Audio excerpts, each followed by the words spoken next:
Kharkiv में रूस की भयंकर बमबारी हुई।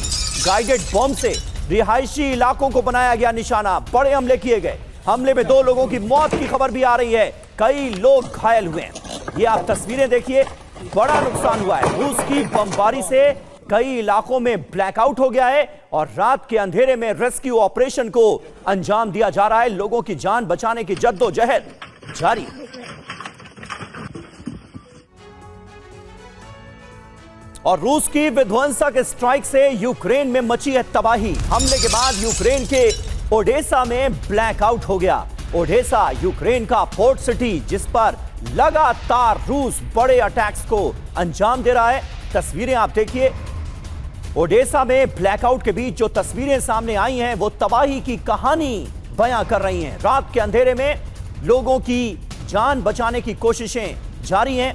रेस्क्यू ऑपरेशन से जुड़ी टीमें इस वक्त वहां पर लगी हुई हैं। मलबे से लोगों को बाहर निकालने की कोशिश की जा रही है।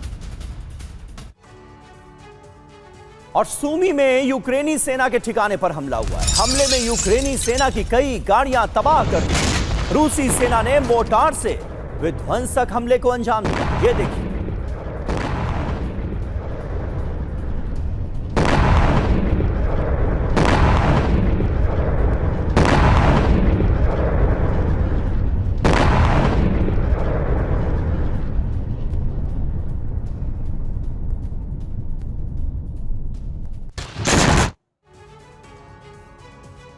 और रूस के रोस्तोव पर ड्रोन अटैक हुआ है। यूक्रेन ने बिजली सब स्टेशन पर किया हमला। हमले से रोस्तोव में बिजली सप्लाई हो गई ठप।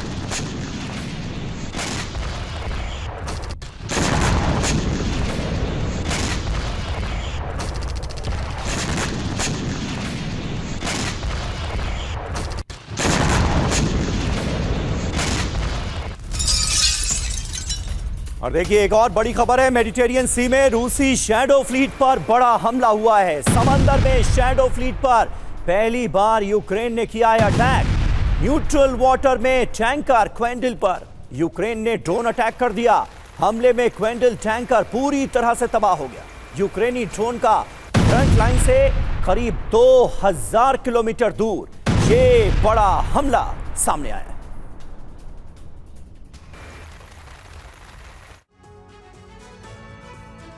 तो पुतिन का तेल टैंकर जला, युद्ध का दायरा बढ़ा। जी हां, यह खबर इंपॉर्टेंट है। मेडिटेरियन सी में रूसी शैडो फ्लीट पर हमला हुआ है।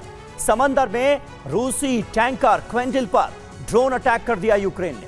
भारत से रूस के उस्तलुगा जा रहा था ये टैंकर और इस पर हमला हुआ है। क्वेंडल टैंकर पुतिन के करीबी आंद्रेई से जुड़ा है। अब इसका असर क्या होगा? रूस की ऑयल सप्लाई चेन के लिए यह हमला बड़ा झटका है।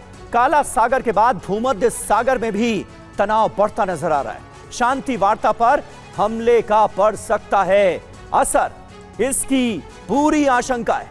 वहीं यूक्रेन का रूसी नौसेना पर बड़े हमले का दावा सामने आया। बुयान एम युद्धपोत पर हमले का दावा किया है यूक्रेन ने। कैलिबर क्रूज मिसाइलों से लैस है ये बुयान जहाज। इससे पहले 4 अक्टूबर को भी हमला हुआ था। ओनेगा झील में बुयान जहाज को तब रोका गया था। यूक्रेन सीमा से 1000 किलोमीटर दूर ये जहाज मौजूद था। तो लगातार ऐसी खबरें सामने आ रही हैं जिसको देखकर जानकर यह लग रहा है कि तनाव बढ़ाने की कोशिश एक तरफ हो रही है और दूसरी तरफ मियामी में शांति की बातें हो रही हैं टेबल पर बैठकर।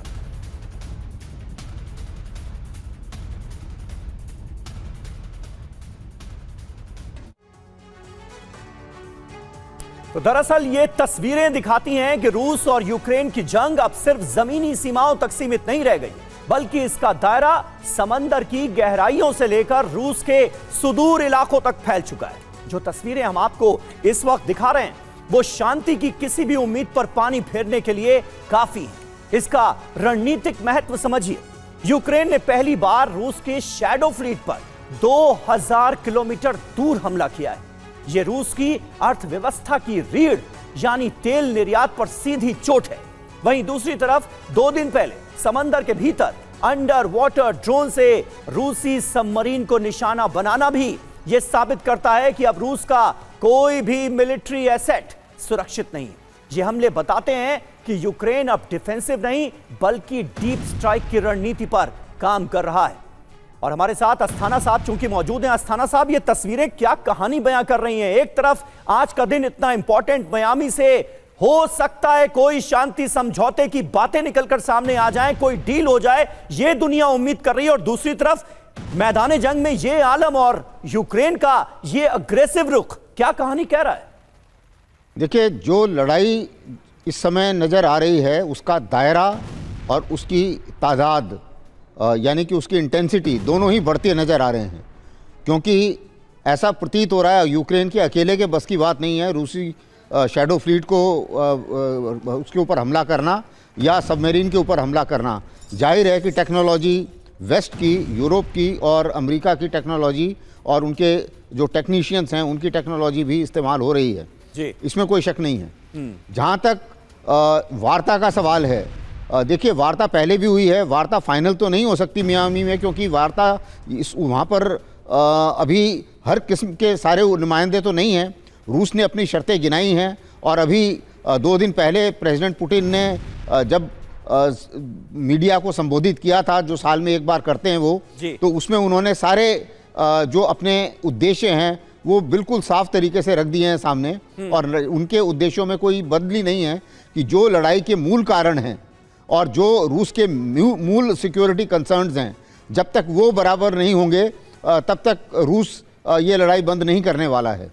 जहाँ तक बाकी यूरोपियन देशों का सवाल है, वो लड़ाई बंद होने नहीं देना चाहते। उन्हें लग रहा है कि जब तक यूक्रेनियन लड़ रहे हैं, उनका सोल्जर नहीं मर रहा है, तब तक कुछ पैसे दे के अगर यूक्रेन युद्ध बढ़ाता जाता है तो रूस कमज़ोर होगा और उन्हें लगता है कि उनका खतरा कम हो जाएगा जी। तो ऐसा उनके इंटरेस्ट में नहीं है कि वो सोचते हैं कि लड़ाई बंद हो जाए।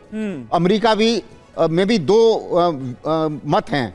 एक मत है जो व्हाइट हाउस की तरफ से है कि अभी रूस के साथ में डील करो, कुछ एनर्जी डील्स हो सकती हैं और यूक्रेन में भी रिकंस्ट्रक्शन डील हो सकती हैं, तो पैसे का फ़ायदा हो सकता है। हथियारों का फ़ायदा तो काफ़ी हो चुका है, और क्योंकि अमेरिका ने पिछले 3-4 साल में यूरोप को बाध्य कर दिया है कि वो उनसे हथियार खरीदेंगे ही खरीदेंगे और 5% स्पेंड करेंगे, तो उनके हथियार तो बिक नहीं हैं। अब वो सोच रहे हैं रिकंस्ट्रक्शन का पैसा आए तो बहुत अच्छी बात है, लेकिन वहाँ पे डीप स्टेट है, वो बोलता है, जो हथियार वाले हैं वो बोलते हैं नहीं नहीं नहीं, लड़ाई चालू रखो क्योंकि उससे हमारे हथियार और ज़्यादा बिकेंगे।